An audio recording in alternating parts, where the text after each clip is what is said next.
Hello, ladies and gentlemen. Welcome to Calls. This is the 2023 Wyndham Championship DFS Tactics show. We have reached the final episode or show for the PGA Tour season of the 2023 year. Looking forward to it.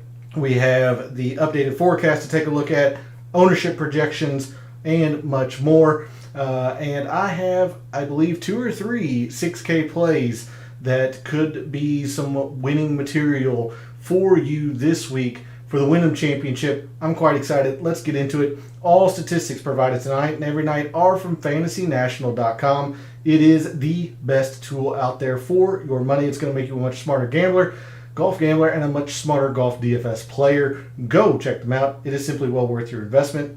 In the description to the video, there are links to all of the social media. First off, my Twitter and Instagram, where I posted some research earlier this week around the winners of the Wyndham Championship going back to 2015. So if you would like to see the weekly research that I find for the PGA Tour, give me a follow at your preferred social media site. Twitter is also where I place my betting cards weekly for the PGA Tour. That will be no different. That will come out tonight after calls, and my usual appearance in Gabe's chat, which we'll mention here in a minute. So if you'd like to see the weekly wagers that I make for the PGA Tour, give me a follow over at Twitter. And then finally, Twitter is also where I post my baseball content. It's been off for a little while. I'm going to try to get back into that once the summer slows down. But if you would like to see quick-hitting baseball content for DFS, then give me a follow over at Twitter as well. And then finally, for my social media, I need to put it in the description. I haven't yet, but I'm going to start streaming over on Kick probably in the next 2 weeks or so. So if you would like to join me over there, then follow the link in the description. Would love to see you over there. I'm going to give Kick a try as a streaming service. And then lastly, for social media, Gabe's Twitter is in the description. He writes a very good article called The Fringe. Highly suggest you give him a follow and subscribe to that article. It is free.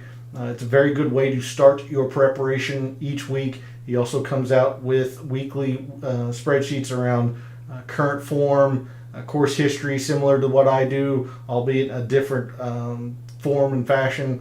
So when you get two analytic minds working together, good things generally happen. And because it is Wednesday evening, I will be joining him in his Substack chat tonight after calls in the DFS Tactics show. But the only way you're going to be able to participate is if you subscribe to his article. So make sure you have done that and continue the DFS talk with us over there in his Substack chat. So go show Gabe some support. And then finally, for this intro, we are live. Chat is open. Want to hear from you all. Who are you targeting this week? Who are you fading away from? Do you think any of the major players, Justin Thomas, Adam Scott, Billy Horschel, do you think any of these players who are on the outside looking in play themselves into the playoffs? Who do you think falls out? What do you think the big storyline for the Wyndham Championship is going to be? Would love to hear from you all. So let's have a fun and interactive chat. Besides, we're here for all of your questions and lineup recommendations and all that as well. So jump in, chat. But let's figure out our strategies and our tactics for the finale of the 2023 PGA Tour season, the 2023 Wyndham Championship. And we're going to start, as we always do, on a Wednesday evening with the updated Wind Finder forecast. And I mentioned last week, how I had the capability, the luxury to stay up late, check the updated Wind Finder forecast. It had changed after the show last week for the 3M. So again, I'm going to recommend and advise you that if you have the luxury, stay up. Make sure this forecast does not change. It has changed a little bit today. Been fairly consistent throughout the week that there's going to be rain. But the forecast has changed a little bit, even from earlier today when Friday morning was going to get an absolute downpour. Doesn't look like that now. But looking at what we have available to us right now, tomorrow looks like a deluge. Just rain all day, nasty, windy, not necessarily cold, just miserable conditions for golf. And a lot of wind, especially gusty winds. And I cannot predict or anticipate if the PGA Tour is going to delay a round. If they get this much rain, particularly later in the day, a quarter of an inch within the hour, 0.15 of an inch, that could lead itself to a delay, but I can't predict that. So based on this solely, I don't see a favor. Tomorrow is pretty darn even. The winds are pretty consistent. It's raining all day. The heaviest rain is in the afternoon, so perhaps the morning would get a slight advantage.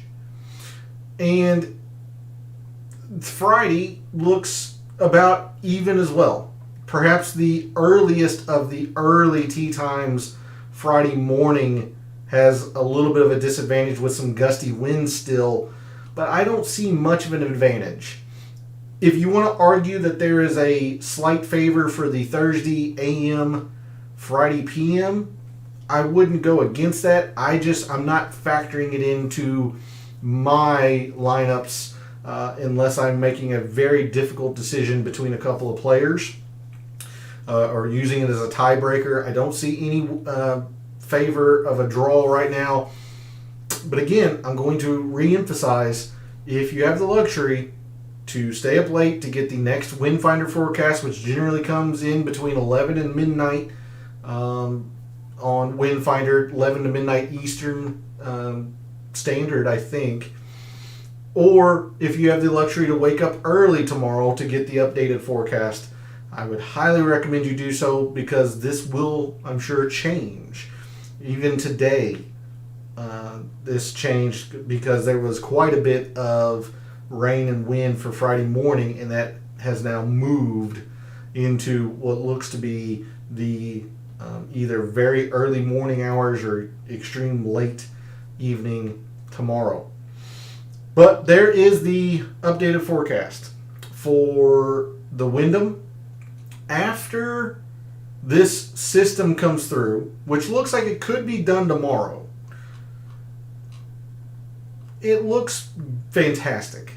Saturday, nothing. Just beautiful, hot. I imagine humid as well with all that rain they're going to get and then get hot. But no wind on Saturday. Sunday, no wind really to speak of. Maybe at the very end of the tournament, maybe the 72nd hole. But it looks fantastic for the weekend. So because of that, I'm not going to factor in any favorable draw unless it changes the next forecast, which we won't have live on the show. But I will keep that up in case there are more questions. Let's move to Fantasy National.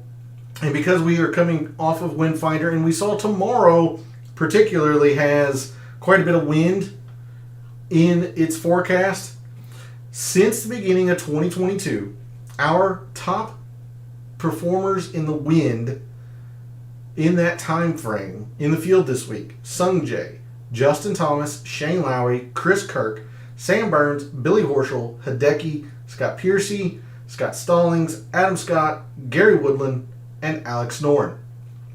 You see Keith Mitchell, he does not have a tee time. He is withdrawn, but that reminds me that there are no more field changes that I have seen. So it's still the same five: Keith Mitchell, Davis Love III, Lee Hodges. Let's see, the other two aren't even in here because that's Davis Love III. Luke List is one. I don't remember the fifth. I apologize, but no field changes as of or from Monday evening show. So there's a look at the wind.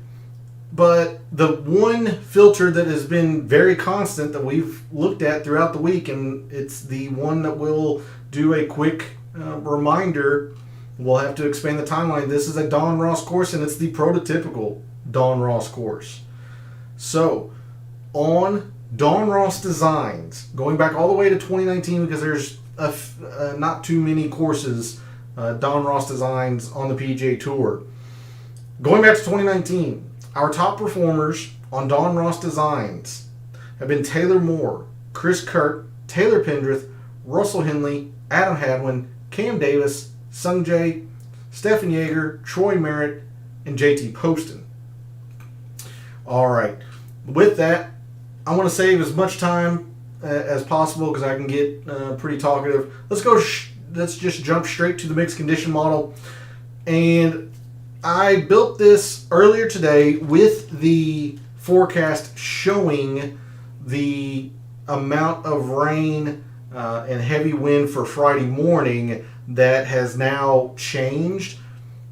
I don't think the mixed condition model is going to be or should be thrown out because of that, but you'll understand, or I'm saying it to understand why I have a couple of filters where I do. But continuing from last week, and how I mentioned I was going to start using the date frame or the date time frame along with the number of rounds in combination to try to narrow in on some really, really good current form. We're continuing that this week. 20% in strokes gained approach in the last 24 rounds as long as it's been in 2023. 20% strokes gained approach, again, with the really soft conditions expected tomorrow. I just expect players to be able to fire at pins. The greens are going to hold. They're going to have to be very precise and control spin because of the amount of slope on these greens. So I really want to see who is dialed in recently with their irons. I've talked all week how I think this is a second shot course anyway. Approach has been pretty consistently the overwhelming shot type at the Wyndham Championship over the years. So 20% there. 5% on fast Bermuda greens going back to the beginning of 2022. With the amount of rain, this could be average, but I still think they're going to play fast. Again, just from sources that I check on social media and whatnot, have said that the course is really firm and really fast, so this rain's probably going to help it out a little bit. I thought about 10%, but you'll see at the end of the mixed condition model how I split putting into two different things. So 5% in just total putting on fast Bermuda greens, 5% in birdies or better gained in moderate and windy conditions. And I felt good about this when I made the mixed condition model earlier because it looked like all of Thursday and at least half of Friday, if not all of Friday, was going to be played in the wind. This could be a little bit weak now, especially if Friday is as calm as they expect it to be, or to say it another way, if that storm or that rain gets entirely through on Thursday, then we're only going to have one round of wind. And we saw on Monday evening that birdies are better gained on short courses was one of the worst predictive metrics from last year's Wyndham. I do not have a lot of confidence in the tournament playing easy because of all this rain and wind tomorrow. When I made the mixed condition model, if the forecast holds and Saturday and Sunday are as little wind as what is being projected, I could see the weekend playing easy. So perhaps you could argue to put birdies or better gained easy now that updated forecast has come through. But again, the forecast will probably change in the next 2 hours when it gets updated. So we know at least Thursday and perhaps a little bit of Friday we'll have some wind. So 5% birdies are better gained in the wind. Good evening, P. Thanks for jumping in chat. Good to see you. Hopefully you're ready for the Wyndham, the last tournament of the PGA Tour regular season. Who do you think, if anyone, plays their way into the playoffs, of anyone who plays themselves out? All of that good stuff. Thanks for jumping in chat. 10% in fairways gained. And again, I used the moderate and windy condition based on earlier today's forecast. So again, this could be a little bit off, but I've talked all week how the fairways are just so important here at Sedgefield. These fairways slope severely. Distance does not matter. It is all about the fairways at Sedgefield. So even if the filter could be incorrect or not the most optimal one to use, we've still got the most important part, which is the actual statistic or metric. 10% in fairways gained in windy conditions, 15% in total procs. I decided not to separate out the 150 to 175. The more I thought about it, the more it seemed like almost every single one of the ranges were above full field course average. So I just wanted to go with total procs. And with the terrible conditions tomorrow, I really think it's going to be enhanced specifically for Thursday. And I put 15% in there, thinking, again, that Friday was going to be a lot of the same. But with the wet conditions, I think the ball strikers are going to have a field day tomorrow in the rain, on these greens that are going to be very, very receptive. I just want to see who hits it the closest with these severely sloped greens. 15% total procs, 5% in par threes. Look, we talked throughout the majority of the week, they just don't make a lot of difference between the top 10s, the top 5s. Now, the winners have played the par 3s pretty well, but I just don't feel confident that the par 3s are going to be a huge factor. It's on the par 4s, and we talked about that all week. So I did not use the 350 to 4 par 4s. You can argue to put perhaps 5% in there, but I really just wanted to emphasize the two facets that I know Sedgefield's going to promote being important. That's all par 4s and the specific length, 400 to 450. 5% in the par 5s, 500 to 550. And I spent the end of Monday evening talking about how I was probably going to do just strokes gained par 5. And I went and looked, and really last year was an outlier when the 550 to 600 were more important than the 500 to 550. Every other year, going back to 2019, the 500 to 550 were the more important range. After all, both par 5s fall into this range. But you see, overall, only 5%. There's only 2 par 5s here at Sedgefield. I'm not going to put a whole lot of emphasis into it. Generally, your professionals are going to get birdies on these holes. You gain a little bit if you're able to eagle because they are so short. But only 5% in the par 5s. And then lastly, as I mentioned, instead of going 10% just in fast Bermuda greens, went 5% there and 5% in the 3-putt avoidance. And I spent a little bit of time at the end of Monday's show talking about 3-putt avoidance. Wanted to bring attention to it because these greens, even though they're average size and proximity is much closer than the average tour event here, you would think that 3-putt avoidance doesn't happen all that often. It happens a lot at Sedgefield, again, due to the slopes on these greens, upwards of 4 to 5% slope at times. So there's a look at the mixed condition model. Again, if the forecast is indeed right and Friday is pretty calm, along with all of the weekend, these filters are probably going to be a little bit weak. They're only really going to apply to Thursday. I don't have anything around the green, so if tomorrow specifically gets pretty difficult with all the rain, you could envision a scenario where around the green makes a difference. I didn't put anything in there. But other than that, these are the same metrics that we've talked about all week. It was a lot of the same metrics from last year's mixed condition model, which was successful. We're just moving the percentages around to try and get some more high-end finishes instead of just the cut makers. So there's the mixed condition model for the 2023 Wyndham Championship. We're going to move to Microsoft Excel and the reveal of my rankings. My top 10 go as such. Russell Henley is my number 1 player. Denny McCarthy second. Brendan Todd third. Hideki and Shane Lowry round out my top 5. Jez Reavie, Kevin Streelman, Doug Gim, Chris Kirk, and Davis Riley round out my top 10. Several surprises here for me.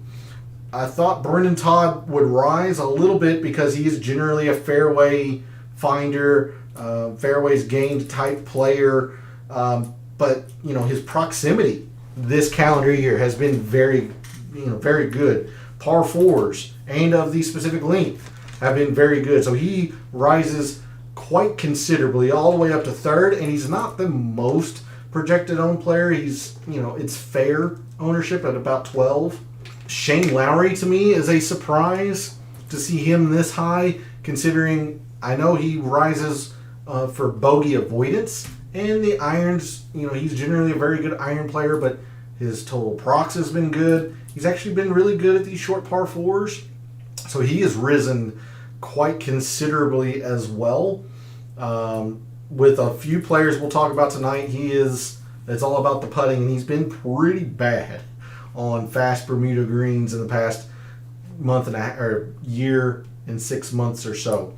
At the bottom half of the top 10, Kevin Streelman, kind of interesting. He's been playing very, very well as of late, and it's surprising to see him rise into my top 10 with no around the green metrics, which is what he's generally better at, and he's generally better when it's difficult. And I don't have any difficult to par filters in here. So to see him rise all the way to 7th was kind of eye-popping. Jez Reavie, he's been playing fantastic as well. Top 10 in irons in this field, top 5 in procs in this field, and as we've talked about all week, he's a fairway finder, so this generally suits him anyway. However, he doesn't have the best course history here, at least in the past 5 years. The last one I want to mention, Davis Riley, really surprises me coming all the way up to 10th, but he is very, very unique, and he's only played this event once. So don't get too carried away with this course value, but top 10 in proximity, top 20 in the short par 4s. He's actually been very good putting on fast Bermuda greens. You think about his win with Nick Hardy at the Zurich, Benton Poa Anna, but they generally play about the same general climate, New Orleans and Greensboro. So I kind of like that with Davis Riley, and he has really, really played well in the wind for what it's worth as well. His 3-putt avoidance is superb. I can't call it elite, but it is superb in the top 15. So there's a look at my top 10. Several surprises, but Russell Henley, no surprise. I figured he was going to be very, very high. Denny McCarthy, I figured it was going to be pretty darn high. Doug Gim, a native for UP, has been really, really good lately. So he's rising quite a bit, but again, he's not going to be all that unique. There's a look at my top 10. Let's sort on the price board, figure out some of the chalk, and where we can pivot to gain some leverage and to gain some uniqueness on the rest of our fellow contestants. So we'll sort on salary in the 10Ks, in the 5 digits. We have 4 players. We have Sung Jae at 10.8, Hideki at 10.6, Russell Henley at 10.2, Sam Burns at 10,000 even. All 4 of these players are inside the top 25. Russell Henley is the most projected owned in this group, and that's one player I'm not going to be able to get away from unless he's going to be 25 to 30% owned, and I just don't see that. Look, number 1 in irons, top 5 in procs, par 4s, and short par 4s.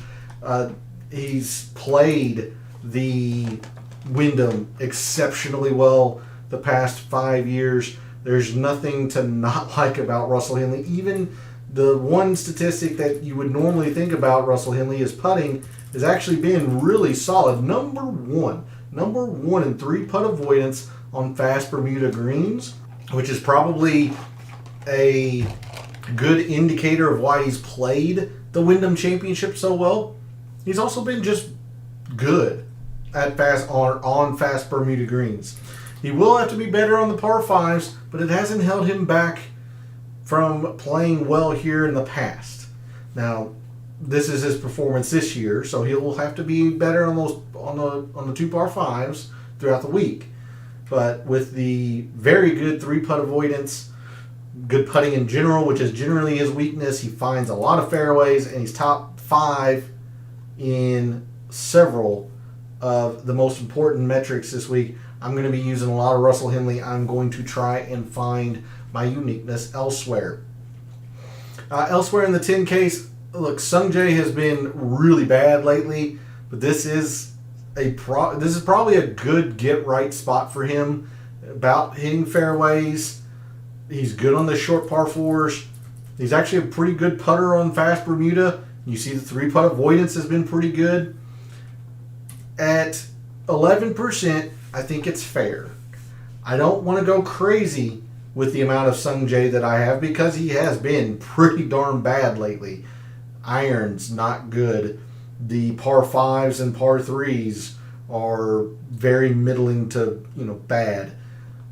I would be cautious, but in the 10Ks, don't mind using Sungjae a couple of times or a little bit because I'm pretty down on Hideki. And he has not played this event very well. He's got elite statistics. I mean, he is an elite ball striker. And as much as he is an elite ball striker, he hasn't found a lot of fairways, particularly in the wind. And while he has been good on fast Bermuda greens, good, not great, look at the 3-putt avoidance. It's been atrocious. And that can really, really hurt you at Sedgefield. So I'm pretty down on Hideki. And this will be a fade. This will be one of the several players that I will lose to if he plays well. I can't call it a full fade. I'm sure I'll have a lineup or two with him just to have the coverage. But I am pretty down on Hideki. Sam Burns, I think it's fine. 11%. It's all about the putter. If he gets to rolling, you think about his wins. Sanderson Farms, fast and lightning Bermuda. Valspar, fast and lightning Bermuda. He loves Bermuda greens, just like somebody else we'll talk about later or lower in the price board. He's just got to find the fairways. He hasn't done that lately, regardless of the wind. So he's just got to find the fairways. If he does, he's generally good enough with the irons to make some noise. So I think Burns is a pretty clear third ahead of a pretty clear fourth of Hideki. So I'm going to go Russell Henley first in the 10Ks. I'll go Sungjae second. It's a bit cautious, but I do think this is a pretty good get-right spot for him. He likes Don Ross courses. The 3-putt avoidance is really solid. I can see Sungjae contending a little bit this week. I'll go Sam Burns third and Hideki fourth. Moving to the 9s, Adam Scott, Shane Lowry, Ludwig Aberg, JT Poston, Justin Thomas, Siwoo Kim. So not a lot in the 9Ks for sure. Shane Lowry, we talked about in the top 10. I'm actually pretty low, just like Hideki. I'm pretty low on Shane Lowry. You see, he has not played this event particularly well at all. Now, if the conditions that are forecast for tomorrow linger and are miserable for much more of the tournament, you probably want to consider Shane Lowry because he generally plays well in those miserable conditions. It's all about the putter. He's not putt fast Bermuda greens all that well. He's actually really been bad at par 5s as well. That could hurt you here. If par 3s matter some more, then you want to think about Shane Lowry. I'm just kind of down on Shane Lowry this week. Again, he hadn't played Sedgefield all that well.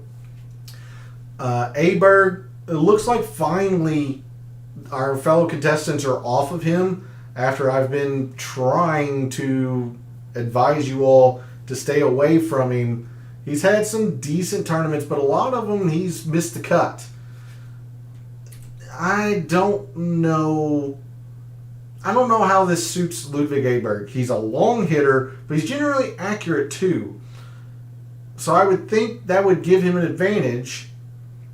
But you look at some of the metrics, like he's been really bad with his irons lately. He hasn't hit a lot of fairways. It's a very small sample size, but in the wind, he's been pretty bad. Putting on Bermuda has not been good. So I don't know with Aberg. I really don't. I don't have a strong feeling. I do like the lack of ownership. I just don't have a good gauge on Ludwig Aberg for Sedgefield. This doesn't feel great as a course fit, but I've been wrong before. Shocker, I know, but I've been wrong before. So it's worth an eye. It's worth a consideration. JT Poston's a former champion here. He's in good form. Don't mind the procs. I mean, we saw how much he contended last week at the 3M.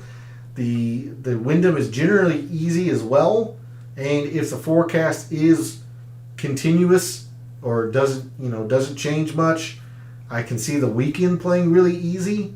So if he does make the cut, I like JT Poston quite a bit. It's going to be getting him in the cut. He's a fantastic 3-putt avoider. Needs to be better at the par 5s, sure, but par 3s have been good.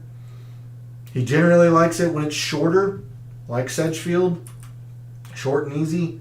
You see the good performance on the short par 4s. Par 4s in general, he's 6th in this field. I kind of like JT Poston. I do not like that ownership, so it won't be able to use him with, say, like a Henley. I don't think you're going to have to, if you're going to eat some Poston chalk, which is fine, you're going to have to use him with a Sam Burns, maybe an Adam Scott, or maybe go crazy, build a balanced team and start your team with Poston. Justin Thomas, what do we think? Everybody knows he's going to have to play well to get into the FedEx Cup playoffs. I'm going to treat all of these players, Adam Scott, Justin Thomas, Billy Horschel, I'm going to treat them all the same in that I have no idea if they're going to play well under pressure or not. I'm not close to these guys. No idea. He's not played Sedgefield, so we don't know if he's going to take to the course. There's a few things that should work in his favor. The irons, even though he has not had a lot of great performances lately, quite a few missed cuts, the irons are still there. Proximity's generally been there. Par 4s have not, they have to be a lot better to make up for some of the glaring weaknesses. He has not hit a lot of fairways. He's been really bad with the putter. The par 3s have been really bad as well. Yeah, I don't know. Justin Thomas is way too good of a player to be sitting at 6.5% ownership. But the guy's not right now, so I don't know. Aberg and Thomas, I don't know what to do with. I'll just be honest with you as the viewer. I don't know what to do with them. I'm sure I'll have more Thomas than what is warranted, but it's bit me a few times recently, and I have no doubts it'll do it again, or it has great potential to do it again. I don't know.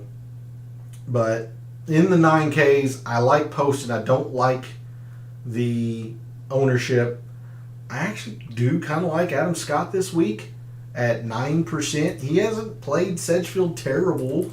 The irons and the proximity. He's the number 1 par 4 player in this field. We know how important the par 4s are. Look at his performance on fast Bermuda greens. He's top 20 there, and he's top 15 in 3-putt avoidance on fast Bermuda greens. Birdies are better. He generally plays well in the wind. So I've been going to Adam Scott quite a bit in the 9Ks, flirting around with Poston, trying to, as long as I'm not going with Henley or posting in some of these other top eights and whatnot. I'll do a little bit of posting. I just don't know what to do with these two, Aberg and Thomas. So that's a look at the 9s. We'll go to the 8s. Oh, we didn't talk about Siwoo. Second most projected owned player. A lot of our fellow contestants like him. He's played this event well. He is a former champion in 2016. I don't know. That's a whole lot of ownership on a player that can get pretty volatile. So, it's a fade for me. I don't feel great about it. I just don't have. I'm lukewarm on Siwoo Kim. Whereas I don't know how to approach Ludwig Aberg and Justin Thomas. I'm just kind of lukewarm on Siwoo. So I'm lumping all three of them together for different reasons. Siwoo's because it's just kind of lukewarm. I just purely don't know with Aberg and Thomas. All right, 8Ks. Jaeger, Davis, McCarthy, Rye, Ben On, Hostler, Kirk, Smalley, Hadwin, and Taylor Moore. Several players I like in here. Denny McCarthy, number 2 player, the most projected owned player. Not going to be able to get away from Denny McCarthy. If you're going to be using McCarthy and Henley, you're setting yourself up for a 4v4. Honestly think it's probably going to be okay because I think I've found some unique plays elsewhere. His irons have gotten a lot better this year, which has led to his semi-breakout season, I would say. He's still waiting on that win. But like Adam Scott, number 2 in total par 4s, number 1 at the length of par 4s here at Sedgefield. We all know about his putter. It's elite. No matter what surface, no matter the conditions. He's just great. He's generally better when it's tough. Bogey avoidance as opposed to birdies are better gained. I'm willing to overlook that because I'm not terribly confident in that filter anyway, as I talked about with the mixed condition model portion of the show. Top 30 in par 3s, par 5s are good. I don't see anything wrong with Denny McCarthy. I'm going to use a lot of Denny McCarthy. I don't really like Cam Davis, even though he's played well here. It's kind of a gut feeling. I don't have a strong feeling on Cam Davis. I generally try to target Cam Davis on bent. This is obviously not bent. Aaron Rye, going to get a whole lot of love around the accuracy. His irons are good. Par 4s have been very good. 3rd in fairways gained, which is just off your screen. Just like a lot of players, it's about the putter for Aaron Rye. But a solid play, but one that you have to be very careful with because he's going to be pretty darn popular. And if I'm going to use popular 8K players, I'd rather use McCarthy. I'm a lot more confident in McCarthy, $100 above him, $100 in price above him. And I'm a lot more confident in Alex Smalley below him. You see Smalley is about a 1.5% more ownership, but 3rd in irons, 2nd in proximity. Par 4s are still great, just like all the other players we seemingly will talk about. It's the putter for Alex Smalley, but he has played this event very well. Community member AJ mentioned Friday that he is from Duke. He's probably played this course from his days in college. I like Smalley quite a bit. Kirk is actually pretty interesting. Chris Kirk. And I'm surprised he's not getting a whole lot of attention. I mean, he's getting some attention. Enough attention, 12.5%. But really, top 30 in or 31st in irons, top 30 in proximity. He doesn't really have anything bad. He's just not standing out like Alex Smalley's 3rd, 2nd, 9th. But generally, Chris Kirk's pretty solid across the board. So Chris Kirk might be a way to get some uniqueness, especially with a player that's in pretty darn good form. Pretty good form. And then Adam Hadwin as well. He burns me seemingly a lot, but the metrics say he should be pretty good. Irons, par 4s. He's actually pretty good on fast Bermuda greens as well. 51st and 59th in terms of putting and 3-putt avoidance. He doesn't have a bad statistic. He has no pink statistic or red statistic. He's just, again, like Chris Kirk, not elite at anything except for maybe par fours in this field. So I like Hadwin. I like Kirk. Those are a couple of potential uniqueness options in the 8Ks. It's not going to be completely unique. You're just saving a little bit of percent here and there. I do like Smalley a lot. I love McCarthy this week, so I'll be using those two. I can't get away from them. I think Aaron Rye's a good play. I think it's fine. You're going to have to be careful, just like you are with JT Poston, that you can't use too much chalk. So if I'm going chalk in the 8Ks, I'm going Denny McCarthy and Smalley, and I would leave out Rye in that case. But I'm sure I'll have him a little bit.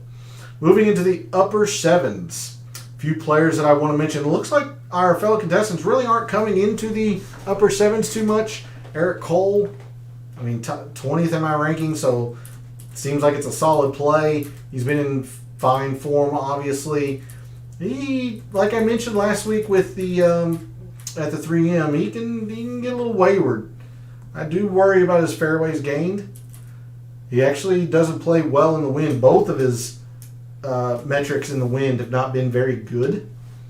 It's a reason to be skeptical, perhaps. Everything else is fantastic. 11th and 10th in par 5s, that's just off your screen. Putter's not terrible on Fast Bermuda. Just like Aaron Ryan, just like JT Poston, those guys, just those two. You're going to have to be careful with it. It's a good play. It's a fine play. Just can't use a whole lot of those types of players. Batia, I wouldn't worry about this course value. He has played it twice, but I still wouldn't worry about this course value. He's been great. Of course, the win at the Barracuda. It's all about the putter for him. I like Thomas Detry quite a bit as well. And you see how unique he is. And it's all around the par 4s, and we know how important par 4s are here at Sedgefield. 7th and 3rd in the par 4s here at Sedgefield. Actually, in his few rounds on Bermuda, Fast Bermuda, he's been really good as well. And being a DP World Tour player, he's used to the conditions that'll be there tomorrow. I like Thomas Detry quite a bit. I know he doesn't rate out well. Ignore Billy Horschel at your own risk. This is Bermuda. It's Bermuda Billy. I like Horschel a little bit. English, okay. 5%'s pretty appealing. The prox has been pretty bad. Okay. I don't know. I'm not really coming up into here much except for perhaps Dietrich. That tells you the kind of lineups I've been building. Been more so in the 8s because I'm a little cautious on Eric Cole. Moving into the mid and low 7s, Hubbard is he's always gonna rate out well seemingly for me because of the irons. He's been disappointing the past couple of weeks. Lucas Glover is still garnering some attention. I always caution a chalky Lucas Glover. Yes, 8th and 1st in irons and proximity. It's all about the putter, but it's historically shown, not just recently. It's historically shown he's just bad on Fast Bermuda. So, and with the amount of ownership, I can fade it. So players like Lowry, Matsuyama, Lucas Glover, I'll fade them, and if they play well, I'll lose. But I'm willing to take a chance elsewhere. The one player in the kind of mid 7s that I won't get away from is Brendan Todd. I'm a little surprised he's gaining 12% or garnering as much attention as he is. I understand it because of the accuracy, the fairways, and all that, but he's got a lot going for him. Approach has been pretty solid last 24. Top 25 in proximity. He's always enjoyed playing these shorter par fours. These are his worst statistics. His birdies are better in the wind. Par threes, which I don't think matter too much. You see, he's top 10 on these short par fives. And you put somebody with his putting prowess, 21st in 3-putt avoidance, 8th total putting on fast Bermuda. You give him a short par 5 where he can reach it, because that's generally his weakness, where he can have a putt for eagle instead of birdie. I like Brendan Todd quite a bit. So that's the one player in the sevens, in this price area, the mid sevens, I will gravitate towards. I think Svensson could be interesting. He doesn't rate out well, but this seems like it would be a decent Svensson course. Of course, I say that, and you'll probably go 77, 79 and make me look foolish, but this does feel like a Svensson course. Again, he's not going to rate out well. He's been battling injury. Webb Simpson, look at that course value. He withdrew last year, but then the previous 4 years, nothing outside of a top 10. Webb Simpson's built for Sedgefield, so it's probably a strong play just on the course value alone. Kevin Streelman, we talked about in the top 10. I'm a little surprised he's this high, but if he is indeed at 9%, I'll probably use a little bit of Kevin Streelman. Gim, you always got to worry about the putter, but everything else with Doug Gim is solid to excellent. 11th in irons, 15th in the short par fours. He's generally very accurate in the wind, especially. It's just about the putter, so he's not going to be unique by any means, but probably a good play. Take a long look at Andrew Putnam. I do like Andrew Putnam this week. He hasn't played Sedgefield all that well, which surprises me. The irons are good. Fairways, 5th. That's generally his game. You see the putter, solid. I kind of like Andrew Putnam a little bit this week. And then moving on into the lowest sevens. Look, Chez Reavie rates out well. I don't know. Okay, I guess. Sure. Him and Putnam, to me, I would lean towards Putnam more because they're right at the same amount of ownership, 8 and 8.1. Reavie's played it a little bit better, but I don't know. I have a stronger feeling about Putnam, and I think Putnam will be a bit more unique. Sam Ryder. Take a look at Sam Ryder as well. I think Sam Ryder would fits Sedgefield this week. He's in good form. 12th in putting, which is off your screen. Really good with the irons. He hasn't been bad here either. I talked about Davis Riley in the reveal of my top 10. I really like Davis Riley this week. He'll be one of the players that I'll lose if they don't play well. Let's see. Again, I've mentioned Putnam, Riley, Ryder, Kevin Yu. He'll probably be a little bit more owned than 7%. That would be my guess. I would expect him in maybe the 8 to 9% range, but he doesn't have a bad statistic either. Nothing pink. He only has one, mild green. Everything's just good. Nothing really excellent. Irons are good. Par fours are good. Fairways, even the putter, good. 14th, that's pretty excellent or very good at least. Par threes are his worst, and how much do they matter here? I really like Kevin Yu. A little surprised to see him only at 7%. Again, I would think he's going to be in the 8 to 9, but I really like Kevin Yu as well. And then at the 7,000 range as well, you can take a look at Christian Bezuidenhout. Not in love with it, but I don't hate it. He's a much better putter than what he has shown lately. If his irons and his proximity are indeed this good, as they've been, the last 24 with his irons, he'll give himself plenty of. If he gives himself plenty of looks, he's a good enough putter. He'll make them. So I like Bezuidenhout if he's this low. So I do like a couple of these guys here in the low 7s. All right, moving to the 6s. There's a few names here I want to throw out at you, and a couple of them are kind of spicy. First one, Sam Bennett actually rates out fairly well. He doesn't have a lot of the metrics. Again, he just turned pro, so in the wind doesn't have a lot. He doesn't have any putting on Bermuda, so we don't know. But in his small sample size, look at these par 5s, and you have to score on him here. He's been excellent to elite in this field on par 5s. You look at the par 4s, he's been very, very good. Sam Bennett's probably worth a look at 6,900. Moving a little bit lower, Peter Quest. He's been very popular in these alternate field events. Now that all of the PGA Tour, or at least as a full field PGA Tour event, I think Peter Quest could be interesting, especially if it is as easy as I think it'll play over the weekend.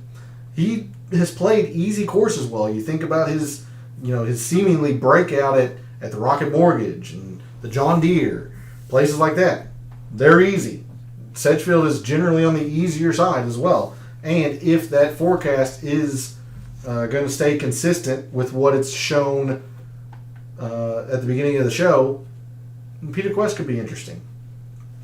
Michael Kim he has one bad statistic. It's his fairways gained. But that's his only bad statistic. Everything else is, 70th, 65th or better. Got to run. All right, well, thanks for jumping in chat for a little bit, P. Always appreciated. Good luck this week. Let me know how it goes. I meant to ask you, how was the Corn Ferry event? So I know you got to run. Reach out to me on social media. Let me know how it was. I did want to hear about that. So I'll catch you later. Thanks again. Elsewhere in the low, or in the 6s in general, Trevor Cohn. I've said him a couple times now. Take a look at Trevor Cohn. Should be fine. Kevin Roy. If this is indeed as much of a second shot tournament as I think it is, you got to take a look at Kevin Roy. I mean, these two metrics are great. He's got some really bad ones too. So, I mean, you're really leaning into these two if you're taking Kevin Roy, but it's worth a look. The last two that I want to throw out at you are both are at 6,300. The first one is Ryan Armour. Ryan Armour first in fairways when it's windy. He's 12th in total procs. His irons have been okay. I kind of like Ryan Armour a little bit. 3-putt avoidance has been very good. Now, par 5s are really bad. Par 3s are bad. Birdies are better. There's a lot not going well for him, but he's played this event okay. In a Stars and Scrubs lineup, I like Ryan Armour, and I'll be going there probably more than I should. Anytime you've got wind, you got to think about Scott Piercy. And even if the wind wasn't a factor, he was going to rate out mildly okay. The irons are okay. Short par 4s. And you see the birdies are better in the wind. So if that forecast lingers, or if that rain lingers into Friday and whatnot, it should be okay. He's good at par 5s. Excellent at par 3s. So those two at 6,300 I definitely want to mention. Particularly Piercy if the forecast and the wind stays longer than just Thursday. Take a long look at him. I really like Ryan Armour. Last name I'll mention is Cameron Percy. You see, he has played this event really darn well. He's generally pretty good on those alternate field events. This isn't an alternate field event, but his par 4s are, I have to believe they're better than this. He can putt fast Bermuda. 3-putt avoidance on fast Bermuda. and the par fives he's pretty good. So 3 players there at 6,300 I want to bring to your attention that I like. Armour, Percy, and if the wind really does linger, take a look at Piercy.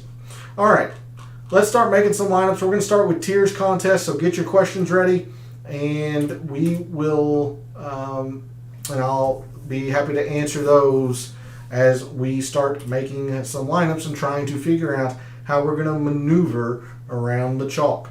All right, for those who play tiers contest, tier 1, Sung Jae, Hideki, Russell Henley. Don't care, give me Russell Henley. Just, I really like Russell Henley this week. Number 1 player in my rankings.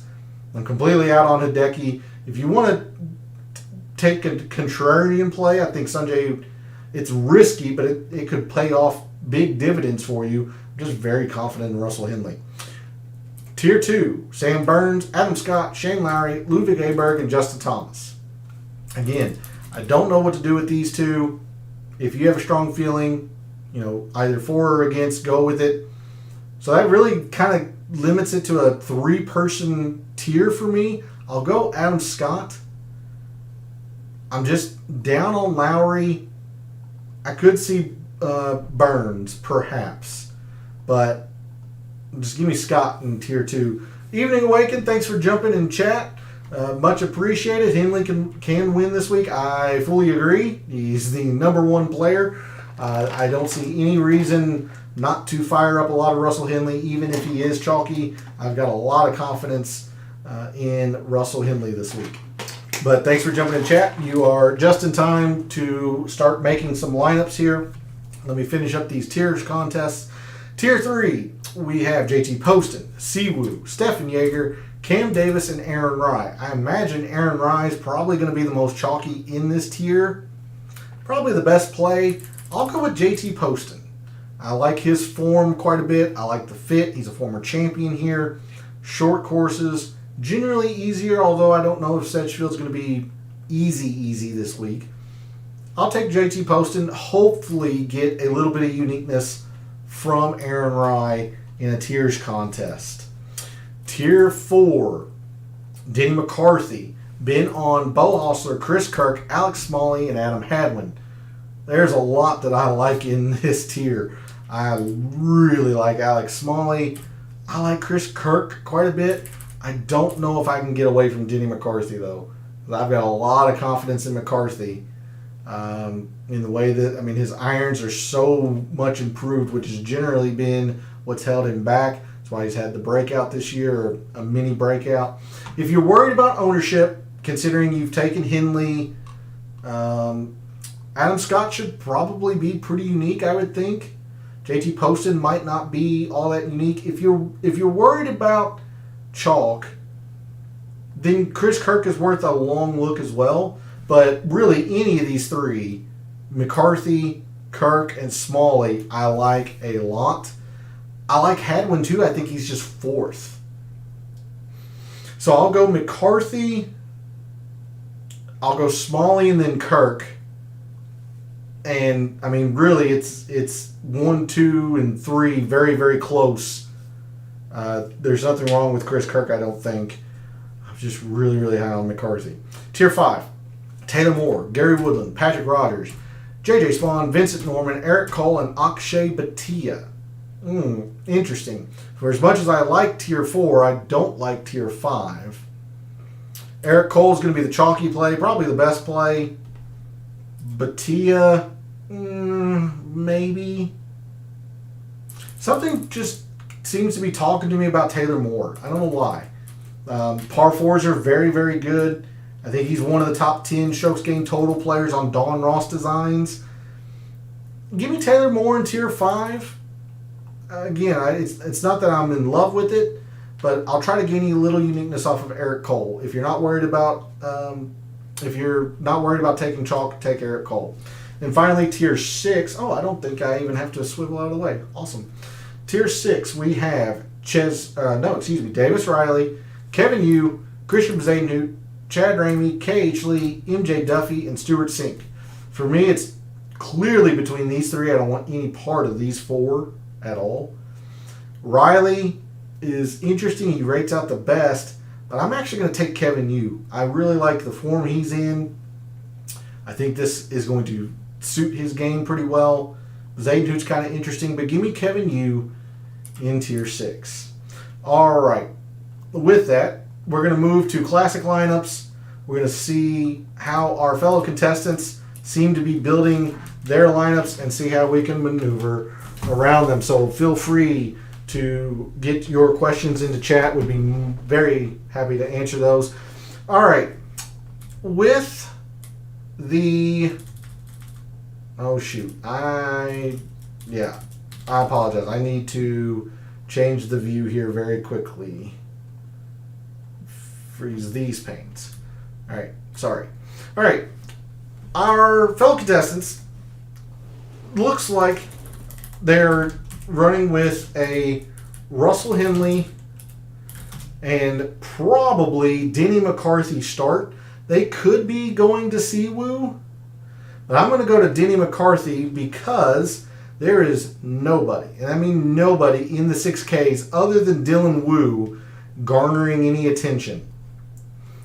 So I don't want to go into the 6Ks if I don't have to. I'll go to Denny McCarthy, who is the most projected owned player. This very well could be Siwoo Kim. I'm just going to try to save a little money, and then our fellow contestants are bottoming out really at Doug Gim. Ben Griffin's getting a little bit of attention as well. I'll go with Doug Gim.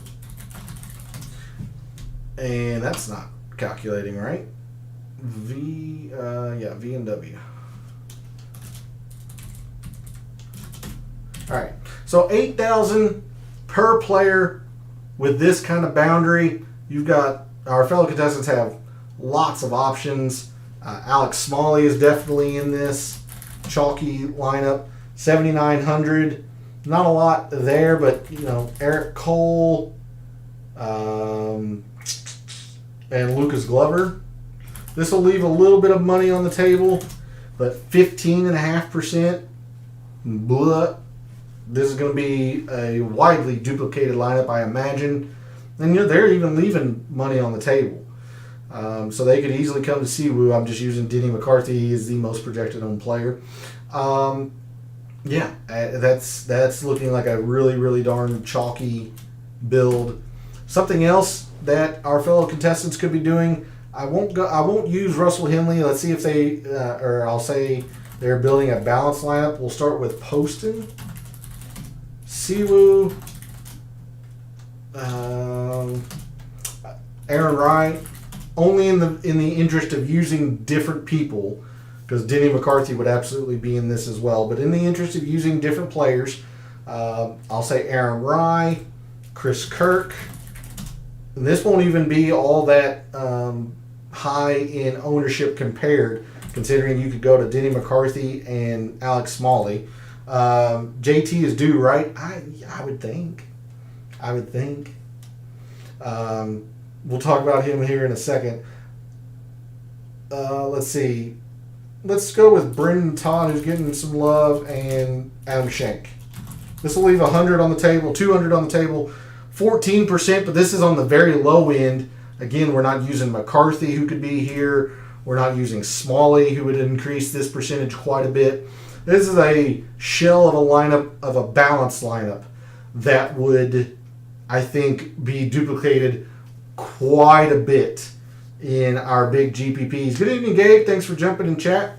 Much appreciated. Reminder that if you have not subscribed to Gabe's article, it is free over on Substack. Go do so. We will continue the DFS talk after calls over in his Substack chat. Hopefully all is well. I know you've been traveling this week. Hopefully all is well and safe travels with you, Gabe. I was going back to Glover in 7, all eyes on Lingbar. So I said this last week. Glover is still getting some attention. I understand why. Top 10 in the irons. He's the number 1 total prox player in this field.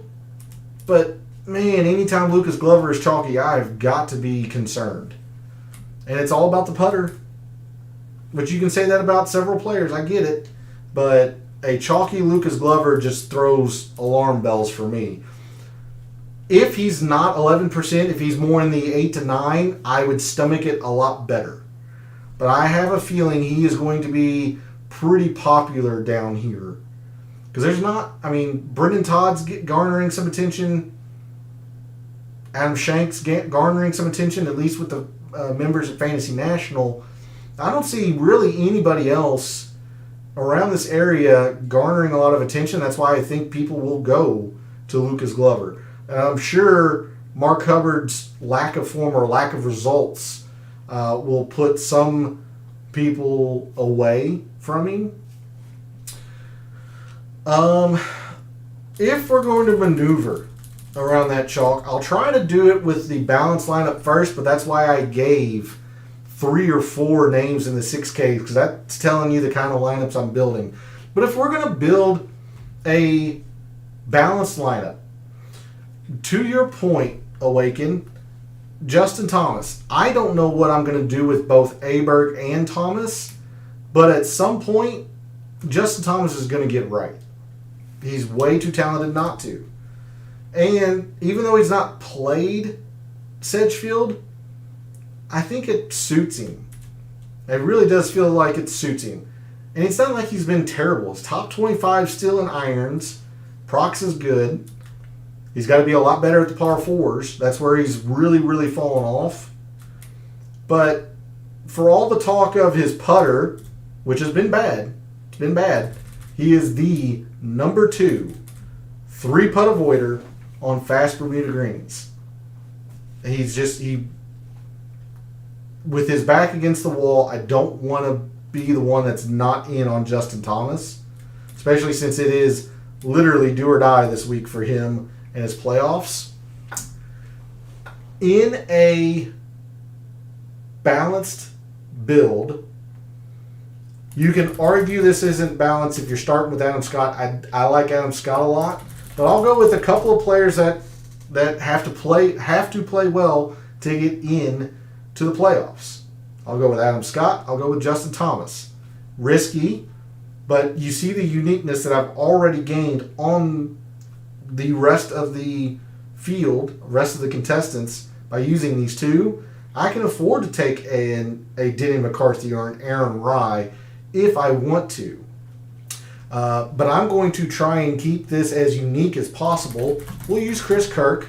He is the most unique of, well, Adam Hadwin's more unique than Chris Kirk, but I just have a lot more confidence in Chris Kirk playing well this week than I do Hadwin, even though they're so close in rankings. And I would use Smalley, and that's a little bit of too chalky for me. I don't know. You could probably get away with Alex Smalley here because it doesn't look like Justin Thomas is going to get used very much. And we're still in this upper 7s where I haven't been gravitating a lot towards Eric Cole. I mentioned Thomas Dietrich. I kind of like Thomas Dietrich this week. And I mentioned Billy Horschel. I know Billy Horschel doesn't rate out well at all, but I was very encouraged by him playing well at the 3M. And we're back on Bermuda. It's Bermuda Billy. Ignore Billy Horschel at your own risk, and he's played this event well too.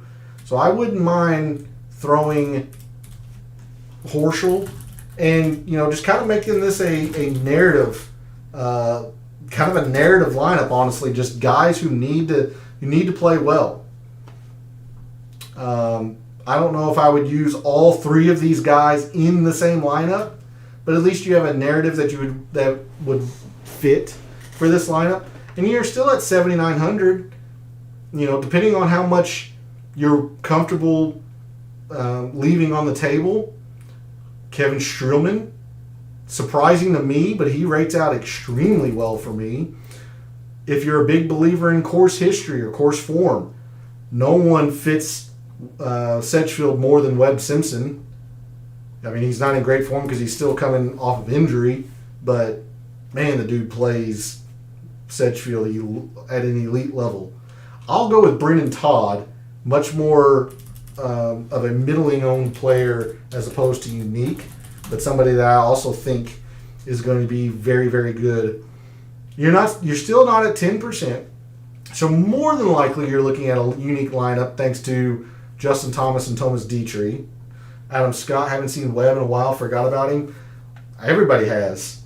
And the only reason I would even entertain the thought of Webb this week is because it's Sedgefield.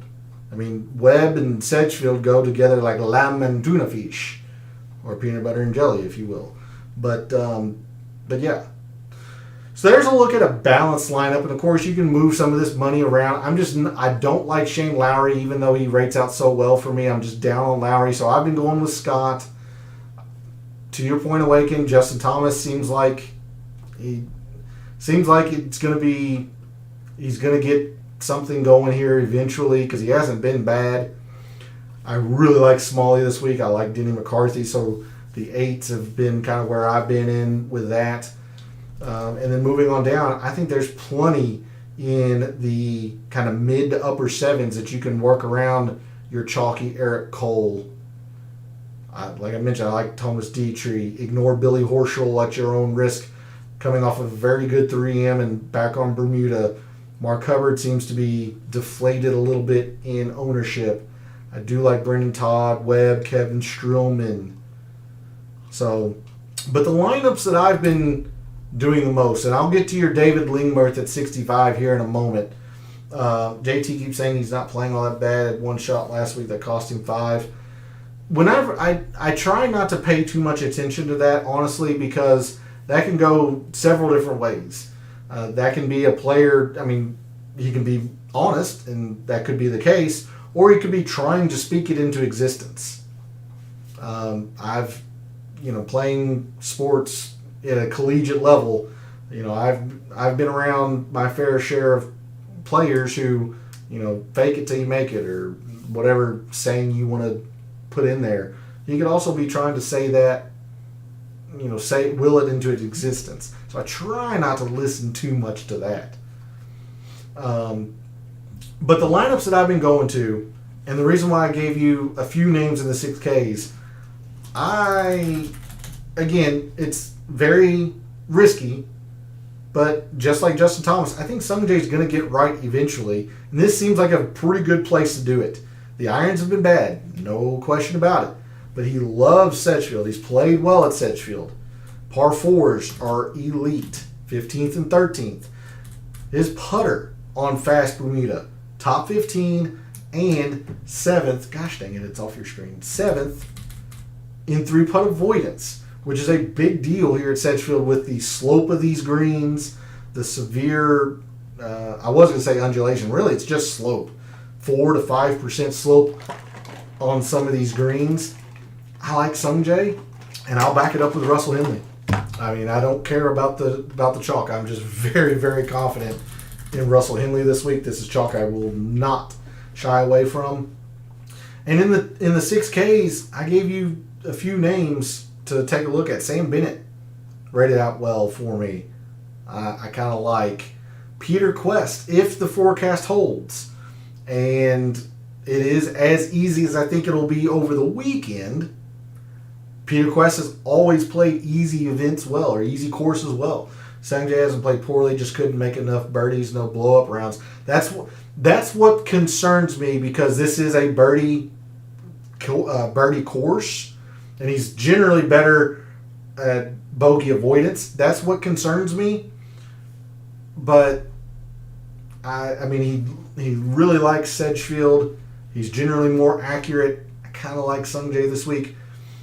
Coming back to the 6Ks, Peter Quest, I've mentioned Michael Kim rated out really, really well for me, which was a little surprising, but is what it is. I'll hit David Lingmerth while I'm down here at 65. You see, I don't see much in him.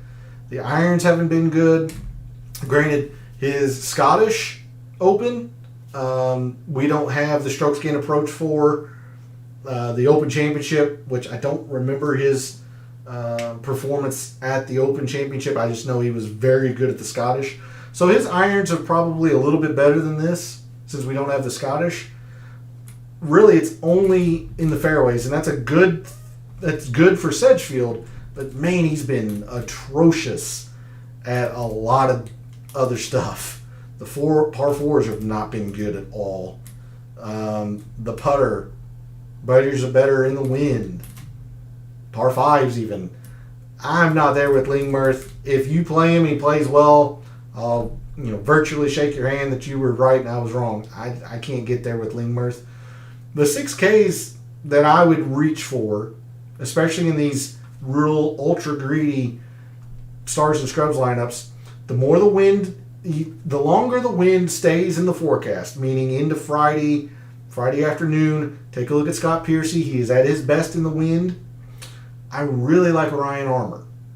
46 and irons. It's not a lot to, it's not great, but you're coming down to the 6Ks. All these players generally have warts. Irons aren't his, and you want to be good at irons here. Look, 12th in procs. Number one player in fairways. Granted, in the wind, but number one player in fairways. Where he has struggled has been in the par fives, in the par threes, which I don't think matter here too much. And then the three-putt avoidance has been really solid. So that's where I've been going in my super greedy stars and scrubs lineups. I'll go Sungjae, Henley, bottom out with Ryan Armour, and there's a few in the low sevens that I can go with. I really like Kevin Yu this week. I have to imagine he'll be a little bit more owned than 7%. Thoughts on CT Pan? He is, I saw him. Yeah, 67. Okay. Irons, proximity, yeah. I don't hate it. Like I said, Michael Kim rated out better for me at the same price. You see the things that CT Pan is good at. Michael Kim is very good at total procs. The putter is better on Michael Kim. Fairways game, CT Pan, sure. But that's still in windy conditions. But the putter's better on Michael Kim. Kim's been playing better on the par fives, which you have to do here. I don't hate CT Pan. But at the same price, I would just go Michael Kim. But coming back into trying to fill out this lineup up here with a low 7 or maybe 2, depending on how greedy you really want to get up top, there's a few names. I mentioned Kevin Yu and Christian Bezadenhout. Sam Ryder, I think, could be an interesting inclusion. He's going to be really unique. You think about how he played well at Pebble. Very, another short course, iron-based course. Granted, it's not POA, or Sedgefield isn't POA, but Davis Riley is where I'll go. I don't know how he rated out so well, but he did. 10th in procs. The par fours are pretty solid. Even the putter on Fast Bermuda has been really good. So I'll go Davis Riley. And now we're back into that, upper 7 where you can, you could probably take an Alex Smalley if you want. And still be fine at 75. This is Mark Hubbard, Brendan Todd, who, I would probably use. That's probably going to be a little too talky. Dang it, it's off your screen, of course. I mean, it's not the most unique lineup, but, nothing into the 15%, and you can easily bring this percentage down. I went with 2 players that I just like who happen to be pretty, widely used, especially Smalley. But there's a lineup that I would submit in a heartbeat. Love Russell Henley this week. Love Alex Smalley this week. A little bit of foreshadowing for my betting card on Twitter a little bit later. Brendan Todd, I think, is going to play very, very good. I'm a little surprised by Riley. I'm just going with my analytics here. Really like Ryan Armour, and similar to the JT line of thought, I'd have to think Sungjae is going to get right eventually. This seems like a good spot for it. But I will bring back Microsoft Excel. If there are any other questions, thoughts on players, again, either in chat, put it in the comments. Do you think anyone plays their way into it? Do you think Adam Scott and Justin Thomas and Billy Horschel, do they play themselves into the playoffs? If so, who plays themselves out? Who do you think's the winner? Where are you going for your chalk? Who are you pivoting to? Who are you fading away from? P was here earlier. He had to run, but want to think to Cam Davis could win. See, I've been a big believer in Cam Davis, but I generally target him on bent. And this is not bent. Iron's been okay. Very good on these short par fours because he generally can overpower them with his length. Don't know if he's going to be able to do that at Sedgefield. Granted, he's actually played Sedgefield pretty well. I try to target Cam Davis on bent because all the times that I target him on non-bent, it's been disappointing. Now that's a little bit of, that's anecdotal evidence, and that's, a bit of my personal scarring. So I've got a little bit of bias there, but I'm not in love with it, especially at 13%. Now, if you want to make an outright wager on it, I don't hate it. I don't know what I think last I saw maybe 40 to 45 where Davis was. I think that's fair for him. But I don't love Davis this week. Instead, I'm much more comfortable using all of the chalk in McCarthy. I think McCarthy's just going to play extremely well this week. And then in the lower eights, I've been going into here a lot. Kirk, Smalley, even Hadwin, Taylor Moore. I like all four of those guys, and I'd be using all four of those guys. That's kind of what's been the glue to my stars and scrubs lineups. Jaeger or English? Interesting choices there. I talked a little bit about English. Jaeger is there. English. I know English was close. I thought. Okay. 89 and 76. Now, is this DFS or is this just flat out win wagers? DFS, I'll go Harris English. Price savings and ownership discount. The irons have been much better. He's generally pretty good on Bermuda as well. Whereas Jaeger, DFS, I would go English. He's played Sedgefield better as well. Because there's not a lot. English is at 76. Dietrich I like. Horschel I mentioned. Hubbard. But there's not a lot in the upper sevens, like the 79, 78 that I like. So I don't mind using a Dietrich, an English, a Billy Horschel, especially to get away from the Lucas Glover chalk. Again, reminder, I'll be over in Gabe's Substack chat, continuing the DFS talk over there. Be on the lookout for my betting card. That'll come out a little bit later this evening once I finalize my lineups. So if you want to see the wagers that I've made this week for the Wyndham, then give me a follow over on Twitter. P had to run a little bit earlier. I want to thank him for jumping in chat. Thanks to Awaken and Gabe for jumping in chat. Much appreciated. Thanks for supporting the channel, and thanks to everyone else out there who tunes in, watches, listens, supports the channel by liking the videos, commenting, and subscribing. It's very appreciated. Every show, I hope that I give you some nugget of information that you can use in your lineups, in your wagers, to help you be successful. That's why I tell everyone that whether you use my information a lot or a little, if you have success, please let me know, because I want to be able to shout out members of the community who have success. And we've had a lot of it the past couple of weeks, so we're going to try to continue that momentum for the Wyndham. Thanks again for all the support, for all of the wagers you've made this week for the Wyndham Championship, for all of the DFS contests you play this week for the Wyndham Championship, for this weekend and every weekend. May all your bets be profitable.